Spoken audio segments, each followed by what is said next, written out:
Hi dear learners of English, greetings. This is M. Rahman and I welcome you to our AC classes of English language. Today our topic is verb and we are at the part 9 of verbs. Verbs में previous parts आपने बहुत अच्छे से देखे होंगे, समझे होंगे और हमने आपको verbs को 16 टाइप से समझाने का प्रॉमिस किया था, जिसको आज हम पूरा करने जा रहे हैं verb के आज पार्ट 9 में। और इस पार्ट में हम 15th and 16th type of verb की स्टडी करेंगे। ये क्या होती हैं, कहाँ पर इनको यूज़ करते हैं और इनमें डिफरेंशिएशन भी करेंगे। 15th नंबर पर हमारी वर्ब है प्रीपोजिशनल वर्ब और इनकम्प्लीट वर्ब, जो कि 16 पर है। अगर आपने अभी भी हमारे चैनल को सब्सक्राइब नहीं किया है तो सब्सक्राइब कर लें, शेयर करें और लाइक करें और अपना फीडबैक ज़रूर दें कि वीडियो आपको कैसे लगी और आप लास्ट तक बने रहें। तो प्रीपोजिशनल वर्ब के बारे में अब हम जानते हैं। प्रीपोजिशनल वर्ब को कुछ इस तरह से समझते हैं। आम तौर से जब भी हम कोई वर्ब लिखते हैं, मान लीजिए कि हमने राइट वर्ब को यूज़ किया और हमने इसकी सेकंड फॉर्म रोट यूज़ की, तो हम कहते हैं आई रोट अ लेटर। तो यहाँ पर आपका ऑब्जेक्ट आया है। ऑब्जेक्ट आने पर आपके पहले वर्ब यहाँ पर होगी और वर्ब होगी तो सब्जेक्ट भी होगा, लेकिन इस वर्ब और इस ऑब्जेक्ट के बीच में यहाँ पर कोई प्रेपोजिशन नहीं है।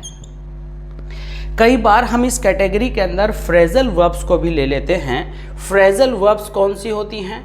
हमने यहाँ प्रीपोजिशनल वर्ब कहा, अब हम वहाँ पर फ्रेजल वर्ब कह रहे हैं। जैसे कि हमने कहा गिव अप, गिव अप।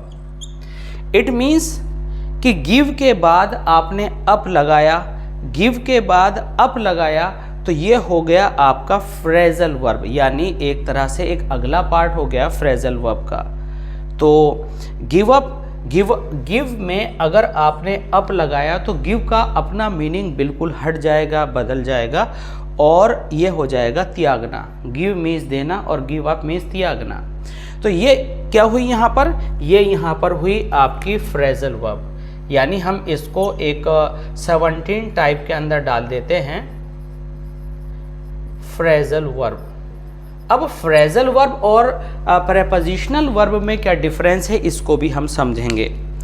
अगर वर्ब के साथ प्रेपोजिशन लगने पर आपका जो मीनिंग है, अगर वह चेंज हो जाता है तो वह होती है आपकी फ्रेजल वर्ब।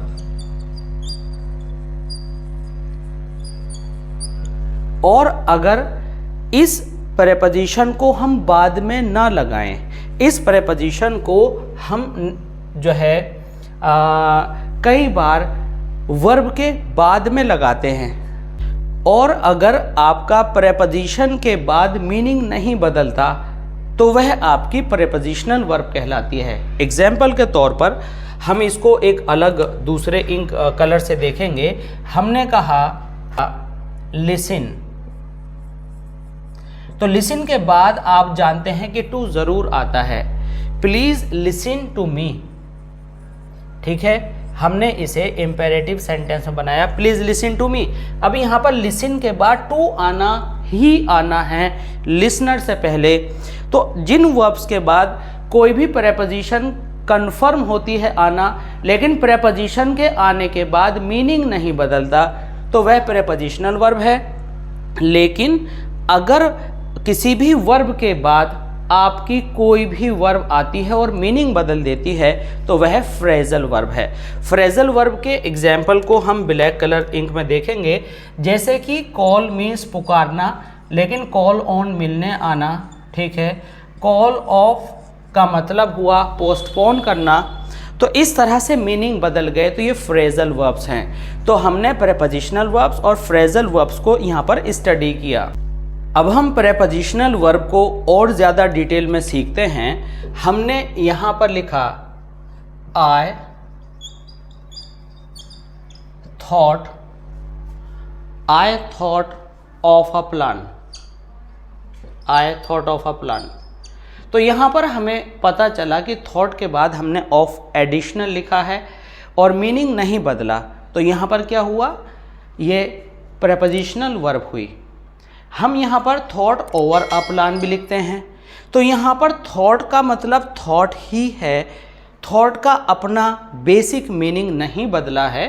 थॉट ओवर अगर हम करते हैं तो हम अगेन एंड अगेन उसको कंसिडर रिकंसिडर कर रहे हैं, और थॉट ऑफ का मतलब कोई भी हमने एक नया प्लान सोचा है। तो यहाँ पर आपका ओवर हुआ, यहाँ ऑफ हुआ, तो ये हमारा हुआ प्रेपोजिशनल वर्ब। अगर हम इसको पैसिव वॉइस बनाते हैं तो पैसिव वॉइस बनाने में बहुत मुश्किल नहीं पड़ती, हम इसको सीधा सा कर देते हैं, a plan was thought of या ओवर, जो भी जिस तरह की सिचुएशन है, by me, by you, by him, ये आपके ऊपर है कि आप लगाते हैं या नहीं। तो ये जो प्रेपोजिशनल वर्ब है ये आपका ट्रांजिटिव वर्ब में दिखाई दे रही है, जिसका ऑब्जेक्ट आप यूज़ करके पैसिव वॉइस की तरह से इसको यूज़ कर सकते हैं। अब हम यहाँ पर कुछ ऐसी वर्ब्स लिखेंगे जो कि प्रेपोजिशनल वर्ब्स हैं। आइए देखते हैं। पहला तो वर्ड आपका यहाँ पर थॉट हो गया, फिर आप लिखेंगे इम्पोज। अगर कोई भी चीज़ आप इम्पोज करते हैं तो आप ऑन ज़रूर लिखते हैं। अगर प्रोहिबिट है तो आप फ्रॉम ज़रूर करते हैं, ठीक है। इसी तरह से अगर कोई वर्ड है आपका इन्फर, तो इन्फर के साथ आपका फ्रॉम ज़रूर आता है। इसी तरह से आप लिखेंगे प्ले के साथ आप ऑन लगाते हैं। आप कहेंगे कि जी प्ले के साथ ऑन कैसे लगेगा? जब आप कोई म्यूज़िकल इंस्ट्रूमेंट की बात करते हैं, प्लेइंग ऑन तबला, तो वहाँ ऑन लगता है, और प्ले क्रिकेट की बात करें तो वहाँ ऑन नहीं लगता है। तो अलग अलग कंडीशंस हैं कई बार एक ही सेम वर्ड के लिए। तो प्ले ऑन और बिना ऑन के प्ले को आप अच्छे से समझ गए होंगे। Please play music, please play cricket with me, और प्ले ऑन तबला, जो इंस्ट्रूमेंट्स हैं उसके लिए आपको यहाँ पर ऑन लगाना पड़ता है। इसी तरह से आपका स्माइल आता है, स्माइल एट या स्माइल ऑन, दो अलग अलग केसेस हैं। इसी तरह से आपका लाफ एट या लाफ ऑन आता है। इट मीन्स कि इनके साथ प्रेपोजिशन आती ही आती है और इनका मीनिंग नहीं बदलता। चलते चलते हम आपको ये बताते चलें कि स्माइल के बाद अगर एट आता है तो नेगेटिव फीलिंग है, आप किसी का उपहास मजाक उड़ा रहे हैं, और ऑन तो मासूमियत के साथ हंस रहे हैं, इसी तरह से मुस्कुरा रहे हैं। और अगर हंस रहे हैं तो इसी तरह से आपको जो हंसी आ रही है किसी को नीचा दिखाने के लिए अगर आ रही है तो वो एट है, और अगर आप हंस रहे हैं किसी की अच्छाई पर, किसी बच्चे की एक्टिविटी पर, तो वह ऑन है। तो इस तरह की कुछ वर्ब्स आपके सामने हैं, और इस तरह के large number of verbs are there, ठीक है। तो हमने प्रेपोजिशनल वर्ब देखा और हमने फ्रेजल वर्ब देखा। फ्रेजल वर्ब में एक बार फिर बता दें कि जब आपकी वर्ब के साथ प्रेपोजिशन आती है लेकिन मीनिंग बदल जाता है तो वहाँ पर आपका फ्रेजल वर्ब होता है। जैसे गो मीन्स जाना, और गो ऑफ बंदूक का चल जाना, वेंट ऑफ चल जाना। तो इस तरह से आपका ये फ्रेजल वर्ब और आपका प्रेपोजिशनल वर्ब में डिफरेंस आ सकता है। डिफरेंस आप समझ सकते हैं। जब आपका कोई भी कॉम्पिटिटिव एग्जामिनेशन होगा तो आपको एक क्वेश्चन दिया जाएगा, हिज गन वेंट ऑफ। अब वेंट ऑफ को अंडरलाइन कर दिया, वेंट ऑफ का मतलब है चल गई। तो अब वेंट ऑफ, अब यहाँ पर एक सिचुएशन है कि जो वेंट ऑफ है ये ट्रांजिटिव है या इंट्रांजिटिव, तो ये इंट्रांजिटिव है। इंट्रांजिटिव है। अब ऑप्शन में आपको या तो इंट्रांजिटिव वर्ब आएगा या आएगा कि प्रेपोजिशनल वर्ब या फ्रेजल वर्ब। तो वेंट ऑफ का मतलब चल जाने से है, ना कि पैरों द्वारा चलने से। तो इसलिए आप वहाँ पर अपना जो आंसर चुनेंगे आप चुनेंगे फ्रेजल वर्ब, ठीक है। अब हम समझने वाले हैं इनकम्प्लीट वर्ब क्या होती हैं। हमारे सामने यहाँ पर हैं इनकम्प्लीट वर्ब्स। इनकम्प्लीट वर्ब्स कैसी वर्ब्स हैं? इनकम्प्लीट वर्ब्स वो वर्ब्स हैं जिनको कुछ एडिशनल वर्ड्स की ज़रूरत होती है अपने प्रेडिकेट पार्ट को पूरा सेंस देने के लिए। यहाँ पर हम एक एग्जाम्पल लेते हैं जिसका प्रेडिकेट पार्ट पूरा अपना मीनिंग दे रहा होगा, जिसमें एडिशनल वर्ड्स की ज़रूरत नहीं है ऑब्जेक्ट के बाद। जैसे कि हमने कहा I bought a pen, I bought a pen, तो ठीक है मैंने एक पेन ख़रीदा तो ख़रीद लिया, ठीक है। आई सोल्ड अ हाउस, मैंने घर बेचा तो बेच दिया। तो यहाँ पर जो आपका सेंस है यह सेंस पूरा निकल करके आ रहा है और यहाँ किसी भी तरह के इनकम्प्लीशन या अधूरेपन की कोई बात नहीं है।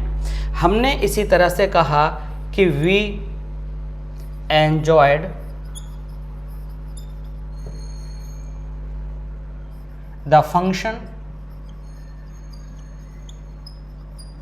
तो यहां पर यह बात पूरी हो गई। लेकिन इनकम्प्लीट प्रेडिकेट कब होता है? साथ साथ ये समझ लें कि प्रेडिकेट क्या है। ये आपका जो ये पार्ट है ये आपका सब्जेक्ट है। हेल्पिंग वर्ब से शुरू होकर लास्ट तक जाने वाला पार्ट आपका प्रेडिकेट होता है और आपकी हेल्पिंग वर्ब या मेन वर्ब से पहला पार्ट सब्जेक्ट होता है। तो ये सब्जेक्ट है, ये प्रेडिकेट है। तो प्रेडिकेट पार्ट ऑब्जेक्ट आने के बाद पूरा हो गया तो ये ट्रांजिटिव वर्ब है। और कई बार ट्रांजिटिव वर्ब होने के बाद भी सेंस पूरा नहीं होता, तो हम क्या करते हैं इस एग्जाम्पल में समझेंगे। जैसे कि आई अपॉइंटेड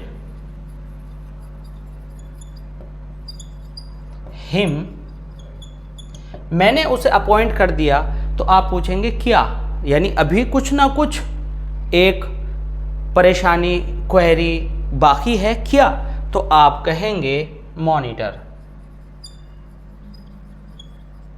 यानी मुझे एक एडिशनल वर्ड मॉनिटर लिखना पड़ा और इसको हम कॉम्प्लीमेंट कहते हैं। कॉम्प्लीमेंट किसे कहते हैं, केसेस क्या होते हैं और मूड्स क्या होते हैं, ये हम आगे आने वाली सीरीज़ को शुरू करेंगे और उसमें आपको डिटेल से पढ़ाएंगे। हमारे साथ बने रहिएगा। यहाँ पर मॉनिटर जो हुआ कॉम्प्लीमेंट हुआ और इसने इसके पूरे सेंटेंस के सेंस को कंप्लीट किया। तो इस वर्ड के बिना ये ऑब्जेक्ट और ये वर्ब का पूरा सेंस इनकम्प्लीट था।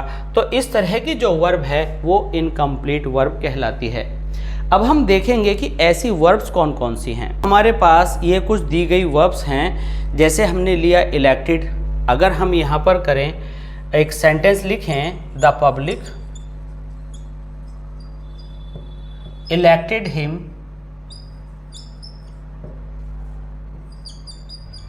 तो यहाँ पर एडिशनली आपको लिखना पड़ेगा देयर लीडर। तो ये आपका यहाँ पर कॉम्प्लीमेंट का काम कर रहा है। हमने लिखा द डॉग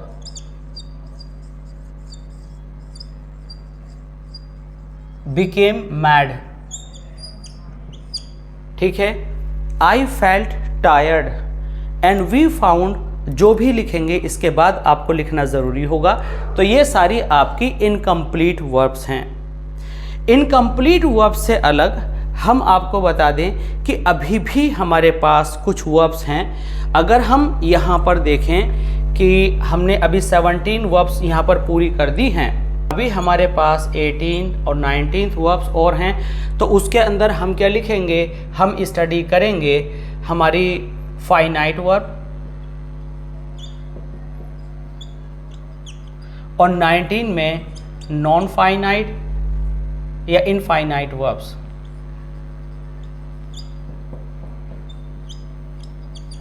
और 20th नंबर पर आपकी आती हैं, क्या आपको बहुत अच्छे से मालूम है, मॉडल ऑक्सिलरीज। मॉडल ऑक्सिलरीज जिसमें आप सीखते हैं कि कैन है, कुड है, शुड है और ऑट टू है। तो इस तरह से वो मॉडल ऑक्सिलरीज के अंदर आते हैं, जिसके डिटेल में जो वीडियोस हैं हमारे चैनल पर अवेलेबल हैं। हम इनके लिंक्स आपको अवेलेबल करा देंगे। नॉन फाइनाइट वर्ब्स जिसके अंदर आपका पार्टिसिपल, जेरेंड, इन्फिनेटिव आता है, ये वो वर्ब्स होती हैं जो वर्ब होकर भी वर्ब का काम नहीं करती। और जब वर्ब का काम नहीं करती तो कभी ये एडजेक्टिव का काम करती हैं, कभी ये नाउन का काम करती हैं। तो ये वर्ब को छोड़ करके कोई दूसरे पार्ट्स ऑफ स्पीच का काम करती हैं, वर्ब का काम नहीं करती, इसलिए ये वर्ब नहीं होती, इसलिए इनको नॉन फाइनाइट वर्ब कहते हैं। और finite verb actually main verb ही हैं, जो कि आपने पार्ट 1 में पढ़ा था, जो कि आपने पार्ट 1 में भी पढ़ा और पार्ट हमारी वीडियो के पार्ट 2 में भी पढ़ा। तो आगे इन सब को डिटेल में स्टडी करने के लिए बने रहिए हमारे साथ और सब्सक्राइब कीजिए हमारे चैनल और ऐसी क्लासेज ऑफ इंग्लिश लैंग्वेज को, लाइक कीजिए एंड शेयर कीजिए और अपना फीडबैक दीजिए और हमें ज़रूर लिखिएगा कि ये वीडियोस आपके कितने काम की रहीं, कैसी लगी। मिलते हैं बहुत जल्दी फिर दोबारा से। Thanks for being with us. Thanks a lot.